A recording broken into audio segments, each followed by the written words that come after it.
জলফাইয়ের আচার বানাবো। আসসালামু আলাইকুম। খেতে অসাধারণ হয়। জলফাই নিয়েছি, এগুলো আমি ধুয়ে পরিষ্কার করে নিয়েছি, কেটে নিব। এরকম সাইজ করে কেটে নিয়েছি, বিছিয়েও রেখে দিয়েছি। আচারের জন্য একটা মশলা রেডি করব। মেথি, কালি জিরা, মিষ্টি জিরা, চিকন জিরা, সরিষা 1 টেবিল চামচ করে দিয়েছি। প্রথমে এগুলা ভেজে নিব, সরিষাটা পরে দিব। 2 মিনিট ভেজে নিয়ে সরিষাটা দিয়ে দিয়েছি। যখন সুন্দর একটা ফ্লেভার বের হবে, ভাজা হয়ে যাবে, নামিয়ে নিব। ধনেগুলো আমি ভেজে নিচ্ছি। ধনেগুলো আমার ভাজা হয়ে গিয়েছে। একসাথে ব্লেন্ডার জারে গুঁড়া করে নিয়েছি। একটা পাত্রের মধ্যে 1 কাপ সরিষার তেল দিয়েছি।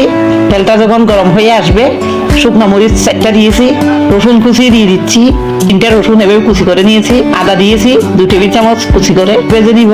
সুন্দর যখন একটু সুগন্ধ বের হবে, কেটে রাখা জলফাইগুলো দিয়ে দিচ্ছি। ভেজে নিব। ভেজে নেওয়া হয়ে গেলে 2টা তেজপাতা দিয়েছি। হলুদের গুঁড়া 1 চা চামচ, লাল মরিচের গুঁড়া, জালটা আপনারা পছন্দ মতো দিবেন। আমি 1 টেবিল চামচ দিয়েছি। মশলা যে গুঁড়া করে রেখেছিলাম ওখান থেকে অর্ধেক দিয়েছি। চিনি দিচ্ছি 2 কাপ চিনি দিচ্ছি। মিষ্টিটা আপনারা পছন্দ মতো দিবেন। 1 কেজি জলফাইয়ের মধ্যে 2 কাপ চিনি দিয়েছি। ভিনিগার, লবণ পরিমাণ মতো, বিট লবণ পরিমাণ মতো।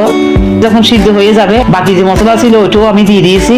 যখন এরকম নরম হয়ে আসবে, আচারটা সিদ্ধ হয়ে যাবে, আমি ঠান্ডা করে নিব। ঠান্ডা করে সার্ভিং ডিশে নিয়েছি। কাঁচের জারে ভরে সংরক্ষণ করে রেখে দিতে পারবেন। 1 বছরের মতো পোলাও বিরিয়ানির সাথেও পরিবেশন করতে পারবেন। এভাবে খুব সহজে আপনারা বানিয়ে নিতে পারবেন। সবাই ভালো থাকবেন। আল্লাহ হাফেজ।